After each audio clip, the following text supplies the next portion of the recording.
किशनपुर नाम के एक छोटे से गांव में कल्लू नाम का एक लालची छोले भटूरे वाला रहता था। वह अपने नाम की तरह ही काला था। गांव के सभी लोग उसकी दुकान से ही छोले भटूरे खाया करते थे। वहीं पास में एक गरीब आदमी रामू का एक छोटा सा समोसों का ठेला था, पर कल्लू की दुकान की वजह से रामू के ठेले पर कोई भी ग्राहक नहीं आता था। ए रमेश, जल्दी जल्दी हाथ चला, ग्राहकों के आने का समय हो गया है। छोले चढ़ा दे, भटूरे बेल, और हाँ, वो खास मसाला डाला कि नहीं? हाँ मालिक, डाल रहा हूँ। वह अपने मन में बड़बड़ाता है। कितना लालची इंसान है, बस अपने आप को ही बड़ा समझता है, जैसे मुझे कुछ पता ही नहीं कि मसाले से स्वाद क्यों बढ़ता है। अबे, क्या सोचने लग गया? सोचना छोड़, काम कर, और मसाला कम हुआ तो तुझे नौकरी से निकाल दूंगा, समझा? मालिक चिंता मत कीजिए, आपके कहे अनुसार पूरा मसाला मिला दिया है, आप खुद सूंघ कर देख लीजिए। कल्लू झुककर छोले सूंघता है। हाँ हाँ, महक तो बढ़िया आ रही है, और आए भी क्यों ना। ये कल्लू छोले भटूरा वाले की दुकान है, गांव की सबसे बढ़िया। थोड़ी देर में कल की दुकान पर छोले भटूरे खाने के लिए ग्राहकों की भीड़ लग जाती है। कल्लू भैया, 2 प्लेट छोले भटूरे देना। अरे भाई, मेरे भी बनवा दो, देर हो रही है। आ रहे हैं भैया, आ रहे हैं। अरे आप लोग तो मेरे छोले भटूरे के दीवाने हो गए हो। वहीं थोड़ी दूर एक दुबला पतला गरीब आदमी रामू उसके छोटे से ठेले पर समोसे रखे थे। तेल ठंडा हो चुका था क्योंकि घंटों से कोई ग्राहक नहीं आया। रामू अपनी फटी गमछा से पसीना पोंछते हुए कल्लू की दुकान की ओर देखता है। हे भगवान, आज भी कोई ग्राहक नहीं आया। अगर ऐसे ही चलता रहा तो मेरे घर का गुजारा कैसे होगा? उसकी आंखों में हल्की नमी। तभी एक बच्चा उधर से गुजरता है। बेटा, समोसा खाओगे? नहीं काका, हम कल्लू काका के छोले खाने जा रहे हैं। रामू उदास होकर सामने रखे समोसों की ओर देखता है। हे भगवान, ये कल्लू अपने छोले भटूरे में ऐसा क्या मिलाता है कि सारे लोग उसकी तरफ ही खींचे चले जाते हैं, जबकि मैं इतनी मेहनत से समोसे बनाता हूँ, पर कोई खरीदता ही नहीं। शाम का समय। कल्लू दुकान के बाहर अपनी तोंद थपथपाते हुए खड़ा था और थैली में पैसे भरकर गिन रहा था।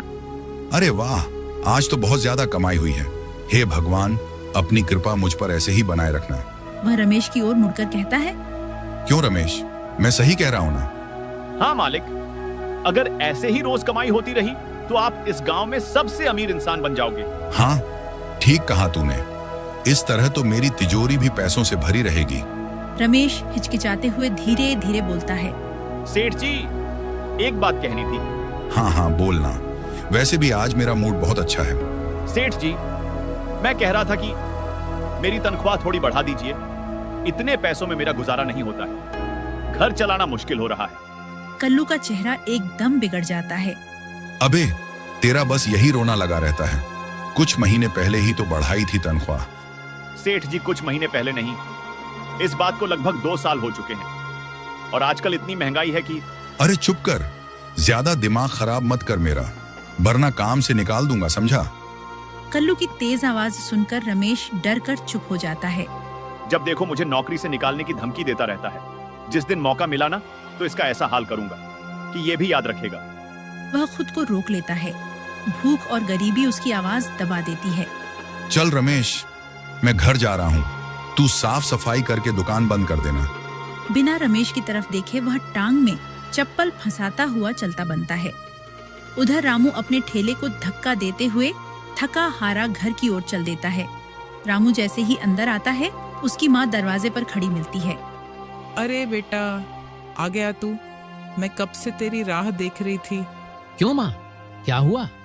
अरे बेटा, मैंने तुझे कहा था ना कि आते हुए घर का कुछ सामान लेते आना। घर में खाने को कुछ भी नहीं है। रामू चुप हो जाता है, उसकी आंखें नीची पड़ जाती हैं। अरे माँ, मुझे याद था, पर मैं क्या करता? आज भी रोज की तरह एक भी समोसा नहीं बिका।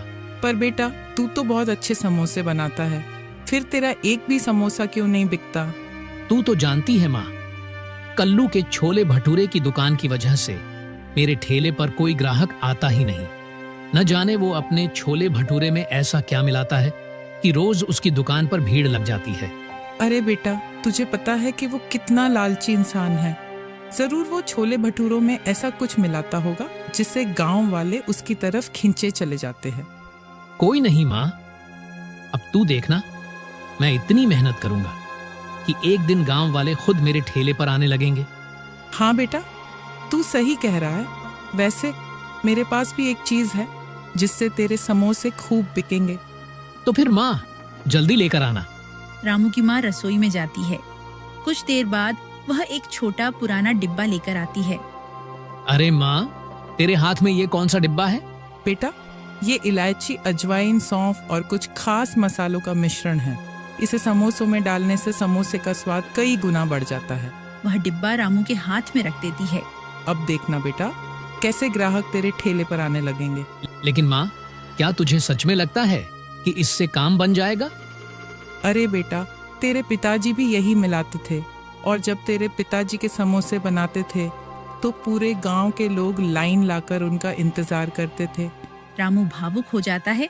अच्छा माँ, तो अब मैं भी पिताजी की तरह ही समोसे बनाऊंगा। हाँ बेटा, तेरे पिताजी के समोसे के स्वाद की कहानियां आज भी लोग याद करते हैं। तभी तो मैंने तुझे भी ठेला लगाने को कहा था। रामू डिब्बा सूंघता है। वाह माँ, इसमें तो बहुत ही अच्छी खुशबू आ रही है। कल मैं समोसों में यही पाउडर मिलाऊंगा। उधर कल्लू जब अपने घर पहुंचता है तो देखता है कि कल्लू की पत्नी सोनी आराम से सो रही होती है।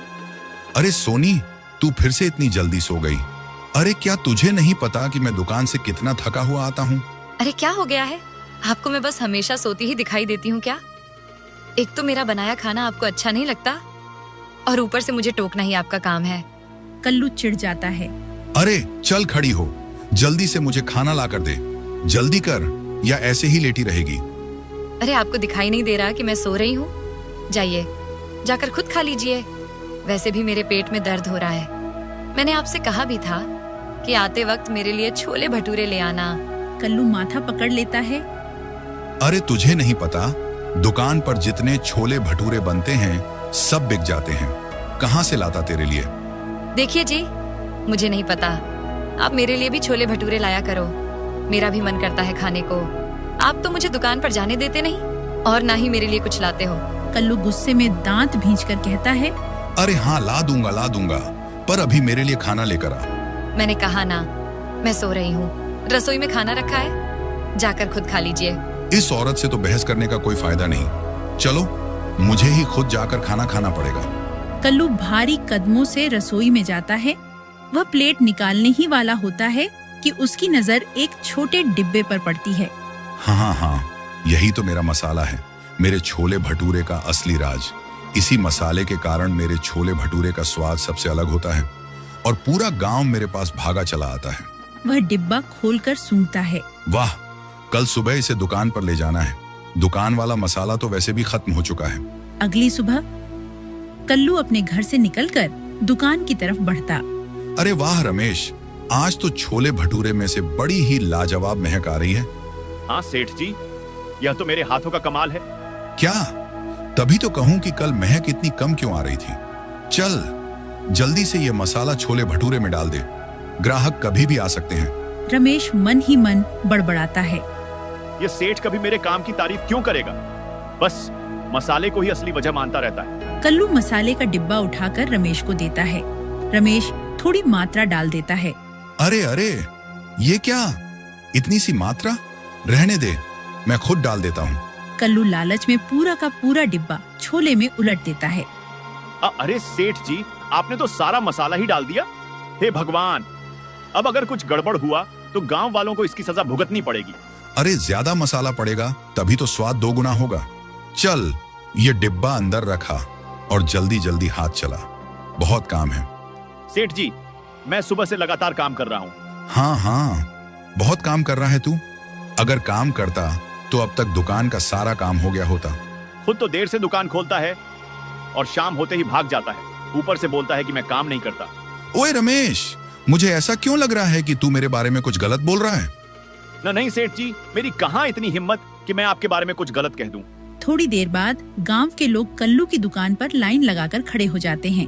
कल्लू भाई, 2 प्लेट छोले भटूरे देना। तेरे छोले भटूरे का तो कोई जवाब नहीं। हाँ, क्यों नहीं। मेरे छोले भटूरे खाकर हर कोई उंगलियां चाटता है। अरे भाई, तारीफ करेंगे क्यों नहीं। इस गांव में तुम्हारे छोले भटूरे जितना स्वाद कहीं नहीं मिलता। हे भगवान, कहीं ज्यादा मसाले की वजह से कुछ गड़बड़ ना हो जाए। धीरे धीरे कल्लू का सारा सामान बिक जाता है। हाँ, आज भी सारे छोले भटूरे बिक गए। रामू अपने ठेले पर खड़ा समोसे तल रहा था। वह अपनी माँ के दिए हुए मिश्रण को समोसे में डालता है और गहरी सांस लेता है। अरे वाह, आज तो समोसे में से कितनी प्यारी खुशबू आ रही है। माँ सही कहती थी, इलायची अजवाइन से तो स्वाद सचमुच कई गुना बढ़ गया है। रामू मुस्कुराता है और समोसे तलने में लग जाता है। तभी अचानक एक औरत गुस्से से कल्लू की दुकान पर पहुंचती है। अरे क्या कल्लू भाई, कल आपके यहाँ से छोले भटूरे लेकर गई थी और उसे खाकर मेरे बच्चों की तबीयत बहुत बिगड़ गई। रात भर उल्टियाँ करते रहे। कल्लू कुछ बोल पाता, इससे पहले ही एक और आदमी तेज कदमों से आता है। हाँ, और मेरी तो इज्जत ही लुट गई।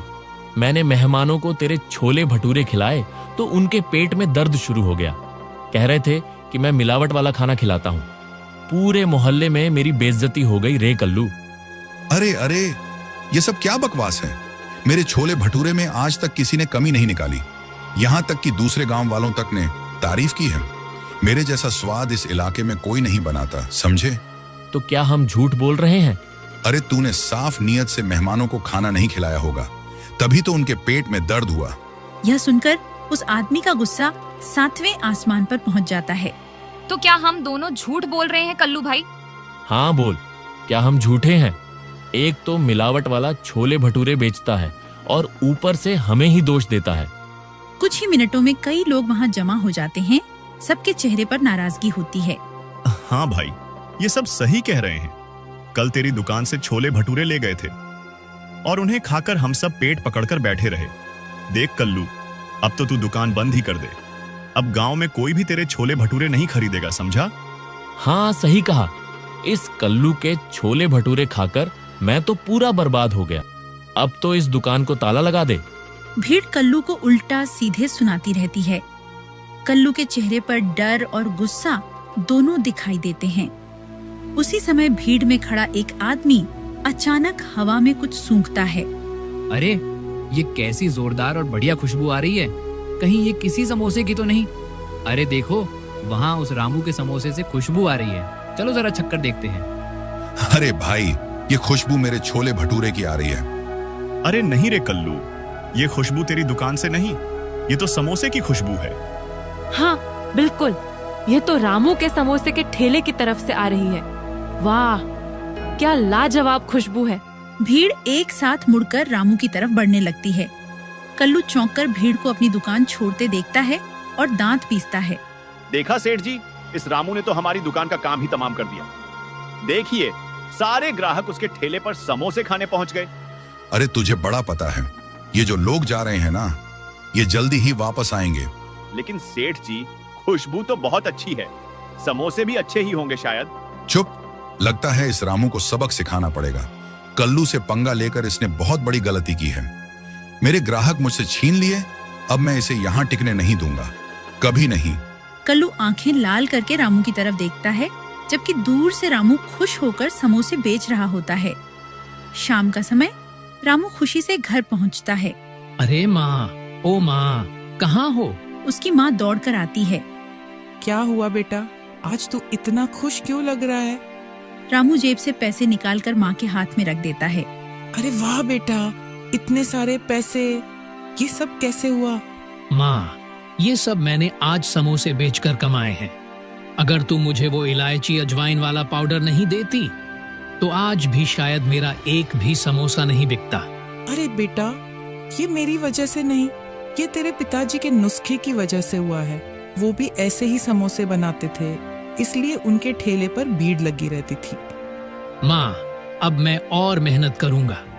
कल से ऐसे समोसे बनाऊंगा कि पूरा गांव मेरे समोसे के बारे में बात करेगा। माँ आशीर्वाद देती है। रामू खुश होता है। उधर अंधेरे में गुस्से से भरा कल्लू एक वैद्य के घर पहुंचता है। वैद्य जी, मुझे एक ऐसी चीज चाहिए जिसे किसी चीज में मिलाकर खिला दो तो उस आदमी के पेट में दर्द होने लगे। रुको, अभी देता हूँ, लेकिन पहले ये बता, जो पाउडर मैंने पहले दिया था उससे तेरा काम हुआ या नहीं? काम तो बहुत अच्छा हुआ था, लेकिन पिछले 2 दिन से पता नहीं क्या हो गया, मेरे छोले खाकर लोगों के पेट में दर्द होने लगा है। इसका मतलब तूने मेरी बताई मात्रा से ज्यादा मिला दिया होगा, इसलिए लोगों के पेट में दर्द हुआ है। वैद्य जी, 2-3 दिन से मेरा पूरा धंधा चौपट हो गया है। कोई भी मेरी दुकान पर नहीं आता, सब उस रामू के समोसे खाने चले जाते हैं।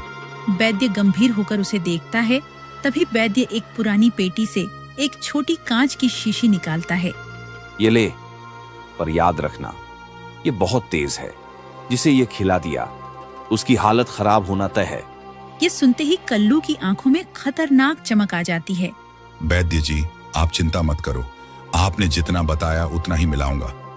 देख कल्लू, मेरे दिए मसाले से तेरा खूब फायदा हुआ है। तेरे छोले भटूरे बिकने लगे, मतलब तेरे धन की शुरुआत मैंने ही की थी। हाँ वैद्य जी, अगर इस बार भी मेरा काम बन गया तो मैं आपको खुश कर दूंगा, आपकी झोली भर दूंगा। ठीक है, पर एक बात याद रखना, ये मसाला भूलकर भी अपने घर वालों को मत खिलाना। इसके बहुत भयानक दुष्प्रभाव हैं। पेट में छाले, उल्टी, बुखार सब हो सकता है। हाँ हाँ वैद्य जी, चिंता मत कीजिए, मैं इस बात का ध्यान रखूंगा। इसके बाद कल्लू शीशी लेकर वहाँ से निकल जाता है। कल्लू घर पहुँचता है। सोनी कुछ बर्तन साफ कर रही होती है। अरे सोनी, इसे जरा संभाल कर रख दे, मैं सोने जा रहा हूँ, सुबह ये मुझे दे देना।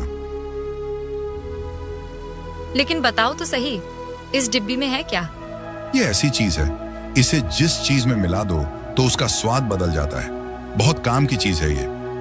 अच्छा, तो थोड़ा सा मुझे भी दे दो ना, मैं भी खाने में डालकर छक लूं। नहीं नहीं, तू इसे छूना भी मत, बहुत महंगा है ये और बड़ी मुश्किल से मिला है, चुपचाप रख देना इसे। कल्लू कमरे में चला जाता है। सोनी शीशी को देखते हुए मुस्कुराती है। तुम्हारे मना करने से क्या होता है? जरूर यही मसाला छोले भटूरे में मिलाते हो, तभी तो इतना पैसा कमाते हो। क्यों ना मैं भी थोड़ा सा निकाल लूं। अगली सुबह कल्लू बेचैनी के साथ दुकान पर पहुंचता है। सेठ जी, देखिए, रामू के ठेले पर तो आज भी खूब भीड़ है। मुझे तो लगता है आज भी कोई ग्राहक हमारी दुकान पर नहीं आएगा। अरे तू चिंता मत कर, मैं सब इंतजाम करके आया हूँ, देखता जा कैसे रामू का खेल खत्म होता है। कल्लू जेब में हाथ डालता है और चौंक जाता है। अरे अरे, वो सीसी कहाँ गई? रमेश, अभी के लिए सब काम छोड़ और घर जा और सेठानी से कहना जो डिब्बी मैंने रात को दी थी वो अभी दे दे। लेकिन सेठ जी, उस डिब्बी में है क्या? मसाला तो हमारे पास है। वो मसाला नहीं है, वो एक खास चीज है, जा और लेकर आ। रमेश घर की तरफ चलता है। उसके मन में शक बढ़ता है। मुझे तो दाल में कुछ काला लग रहा है। सेठ जिस तरह रामू को घूर रहा था, लगता है कोई बड़ा खेल होने वाला है। रमेश जैसे ही घर पहुंचता है, वह अचानक तेजी से चीखने लगता है। मालकिन, मालकिन, अरे कोई बचाओ! रमेश दौड़ते हुए दुकान की ओर लौटता है और डर से कांपता हुआ कल्लू के पास पहुंचता है। सेठ जी, जल्दी घर चलिए, बहुत बुरा हो गया है। अरे रमेश, तू इतना हाफ क्यों रहा है? और मैंने जो चीज लाने को कहा था वो लाया कि नहीं? सर सेठ जी, आप ये सब छोड़िए, पहले बस घर चलिए। वो मालकिन। अरे क्या हुआ मेरी सोनी को? सेठ जी, आप खुद चलकर देख लीजिए। फिर दोनों दौड़ते हुए घर पहुंचते हैं। अंदर चारपाई पर सोनी अचेत पड़ी थी। सोनी का पूरा शरीर लाल काले दागों से भरा हुआ था। उसके हाथ पांव ढीले और सांस कमजोर थी। अरे सोनी, ये तेरी हालत कैसे हो गई? कोई जल्दी से डॉक्टर को बुलाओ। डॉक्टर आते हैं, सोनी की नब्ज देखते हैं और जांच करते हैं। कल्लू, तुम्हारी बीवी ने कोई केमिकल वाला पदार्थ खाया है, बहुत जहरीला है, इसी वजह से शरीर पर ये दाग पड़े हैं। इसी बीच सोनी धीरे धीरे आंखें खोलती है। अरे सोनी, क्या हुआ तुझे? मैंने तो सिर्फ खाना ही खाया था, और वो जो मसाला आपने छोले भटूरे में डालते हो, वही थोड़ा सा खाने में डाल दिया था। क्या तुमने वो वाला मसाला खाने में मिला दिया? मुझे लगा उसी से छोले भटूरे का स्वाद बढ़ता है, तो मैं भी आज खाने में डालकर देखना चाहती थी। अरे सोनी, मैंने कितनी बार मना किया था उस मसाले को हाथ न लगाना। ये खाने वाली चीज नहीं है, जरा सा भी ज्यादा पड़ जाए तो शरीर खराब कर देता है। 1 मिनट कल्लू, आखिर उस मसाले में ऐसा है क्या? नहीं, मैं नहीं बताऊंगा डॉक्टर साहब, कुछ भी हो जाए मैं नहीं बताऊंगा। तो ठीक है, मैं भी इलाज नहीं करूंगा जब तक मुझे यह न पता चले कि यह किस जहरीली चीज से हुआ है। तब तक इलाज संभव नहीं। तुम अपनी बीवी को अस्पताल ले जाओ, मैं यहां से जा रहा हूं। डॉक्टर के मुंह से ऐसी बात सुन कल्लू डॉक्टर से विनती करने लगता है। डॉक्टर साहब मत जाइए, गलती हो गई मुझसे। लालच ने मेरी आंखें बंद कर दी थी। मैं छोले भटूरे का स्वाद बढ़ाने के लिए उसमें यही मसाला मिलाता था। क्या यानी तुम ये जहरीली चीज लोगों को खिला रहे थे? हाँ डॉक्टर साहब, पर मुझे नहीं पता था कि इतना भयानक असर होगा। मुझे तुरंत वह मसाले की डिब्बी दिखाओ। रमेश जाकर वो डिब्बी ले आ। रमेश भागकर अंदर जाता है और थोड़ी देर बाद एक छोटी काली डिब्बी लाकर देता है। हे भगवान, कल्लू तुम्हें पता भी है इस मसाले का जरा सा भी सेवन कर लेने से इंसान की जान जा सकती है, और तुम रोज यह जहर बेचारे ग्राहकों को खिला रहे थे। डॉक्टर साहब गलती हो गई, लालच ने मुझे अंधा बना दिया। यह केवल गलती नहीं, एक बड़ा पाप है। क्या तुम जानते हो कि इस जहरीली चीज को खाने में मिलाने की सजा क्या होती है? डॉक्टर साहब आप जो भी सजा देना चाहें दे दीजिए, लेकिन मेरी पत्नी को बचा लीजिए। उसका इस पाप में कोई दोष नहीं, सारी गलती मेरी है। ठीक है, मैं तुम्हारी बीवी को बचा सकता हूं, लेकिन एक शर्त पर। मैं आपकी हर शर्त मानूंगा, बस सोनी को बचा लीजिए। तुम्हें अपना यह पूरा जुर्म पुलिस के सामने कबूल करना होगा, सब कुछ सच सच बताना होगा। डॉक्टर साहब मैं आपकी कसम खाता हूं, अब कभी लालच नहीं करूंगा। डॉक्टर पुलिस को फोन कर देता है। कुछ ही देर में पुलिस आ जाती है। भीड़ घर के बाहर जमा हो जाती है। छी कल्लू, हमें तो तुझ पर भरोसा था और तूने हमें ही जहर खिला दिया। अगर आज तेरी बीवी की हालत न बिगड़ती तो पता नहीं तू कब तक हम सबको जहर खिलाता रहता। भगवान ने सही समय पर सच्चाई दिखा दी। तेरी बीवी पर जो बीती है वो तेरे कर्मों का फल है कल्लू। अरे भाई लोगों घबराओ मत, इस कल्लू को ऐसी सजा देंगे कि जिंदगी भर याद रखेगा। और उसका साथी वैद्य, उसे भी हमने पकड़ लिया है, सबको जेल की हवा खिलवाएंगे। दरोगा जी जो सजा देनी हो दे दीजिए, लेकिन मेरी पत्नी का इलाज करवा दीजिए। मेरे पापों की सजा उसे मत दीजिए, वह बेगुनाह है। तेरा मामला अदालत में तय होगा, चल थाने चल। पुलिस कल्लू को पकड़कर थाने ले जाती है।